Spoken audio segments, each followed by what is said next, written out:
I saw good fortune with a packed crowd at Beyond Fest, and Aziz Ansari wasn't kidding in his intro. People need to show up for comedies in theaters. And honestly, this one proves why. It's an original supernatural comedy that pulls inspiration from It's a Wonderful Life, Wings of Desire, and A Matter of Life and Death. But instead of focusing on romance like those classics, Ansari uses the premise to shine a light on the gig economy, the unhoused, and the fallout of gentrification. Hide the money, y'all. There's poor people around.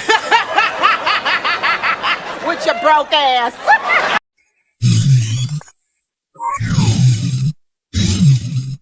Ansari stars as Arj, a man barely getting by, bouncing from odd jobs, sleeping in his car, and trying to hold on to hope.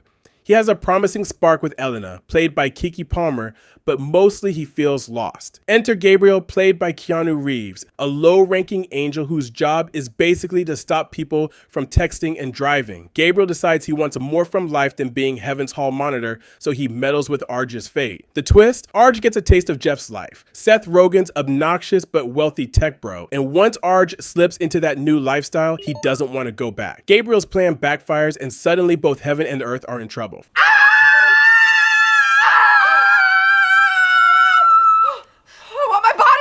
First things first, this movie is funny. It takes the frustrations of gig work and finds comedy without ever punching down. The laughs feel relatable, not cruel. Watching Arj struggle is sad on paper, but Ansari keeps the tone light enough that the audience can laugh while still recognizing the pain underneath. Uh-oh. Sounds like somebody's got a case of the Mondays.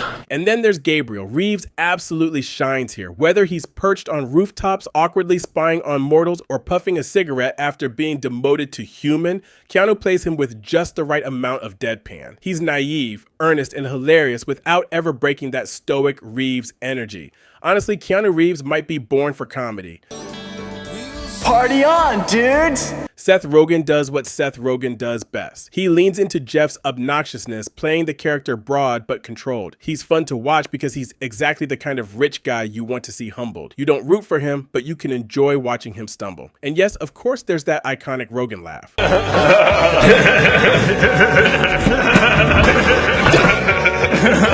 The romantic subplot with Elena adds some heart. Keke Palmer doesn't just play the love interest, she's got agency, fighting to unionize her workplace and stand up for better conditions. It's not explored as deeply as it could have been, and the movie juggles a lot of subplots, but it fits neatly into the theme of how ordinary people push back against broken systems. Stylistically, Ansari mixes sincerity and humor the way he did in Master of None. Sometimes it works beautifully, and sometimes it feels like everyone on screen is speaking in Ansari's voice. That cadence can get tiring, but the observations on wealth inequality and relationships still land. But guess what? Cash money! I'm gonna make it rain.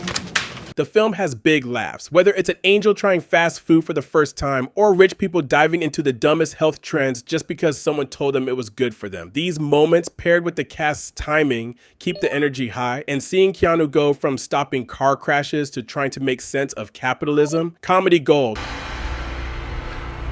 I know Kung Fu. Show me. That said, good fortune isn't flawless. When the stakes rise and the story leans harder into drama, the political edge starts to wobble. The union subplot with Elena suggests something bigger to say about labor and the gig economy. But the film doesn't quite deliver a satisfying solution. It's heartfelt, but sometimes a little out of touch. Like Aziz is pointing at the problem without fully engaging with it. I declare bankruptcy! Still, the cast carries the movie. Ansari is a sharp performer, Rogen is reliably fun, and Reeves steals the whole thing. Honestly, some of the best laughs at my screening came just from Keanu's expressions. He doesn't even need dialogue. Just give him little wings and a cigarette, and the crowd's howling. So the verdict, Good Fortune is an uneven but charming comedy. It has heart, it has laughs, and it has Keanu Reeves as the world's least subtle angel. It doesn't always land its bigger ideas, but when it leans into the comedy, it soars. Final score, 4 out of 5 buckets of popcorn. So what did you think of Good Fortune? A divine comedy worth the ticket price, or a heavenly idea stuck in purgatory? Drop your thoughts below.